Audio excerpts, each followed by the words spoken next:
Hi hello வணக்கம் நண்பர்களே, நான் உங்கள் மஞ்சு திருத்தணியிலேருந்து உங்களுக்கு இன்னைக்கு சூப்பர் நியூஸ் சொல்ல போகிறேன். அதுக்கு முன்னே ஃபஸ்ட்டு உங்கள் யாருக்கெல்லாம் பொதிகை மலையை பற்றி தெரியும், அங்கே யாரெல்லாம் போயிருக்கீங்கன்னு எனக்கு கமெண்ட் பண்ணுங்கள். நம்ம தமிழ்நாட்டிலேயே ஃபர்ஸ்ட் ஹையஸ்ட் ஹீல்ஸ் எது பார்த்தீங்கன்னா பொதிகை மலை தான். பட் நம்ம தமிழ்நாட்டு கவர்மெண்ட் நம்ம தமிழ்நாட்டிலேருந்து போக தடை விதிச்சிருக்காங்க. ஆனால் கேரளா கவர்மெண்ட் அதுக்காக அனுமதி வழங்கியிருக்கு. கேரளா அரசாங்கமே கேரளா ஃபாரஸ்ட் மூலயமா நம்மளை பொதிகை மலைக்கு கூட்டிட்டு வராங்க.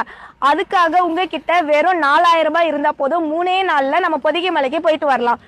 இதுக்கான ஆன்லைன் டிக்கெட் ஆல்ரெடி ஜனவரி 14லேருந்து 31 வரைக்கும் புக் ஆயிடுச்சு. பிப்ரவரி 1ஆம் தேதியிலேருந்து பிப்ரவரி 11ஆம் தேதி வரைக்கும் திரும்பவும் ஆன்லைனில் டிக்கெட் ஓப்பன் ஆக போகுது. அது என்னைக்குன்னா ஜனவரி 23 காலையில் 11 மணிக்கு நமக்கு டிக்கெட் ஓப்பன் ஆக போகுது.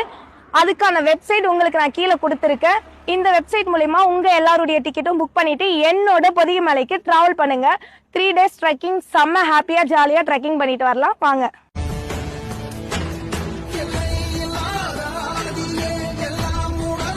பாதியே, பழை மகள் உன் பாதியே, பழை மகள் உன் கை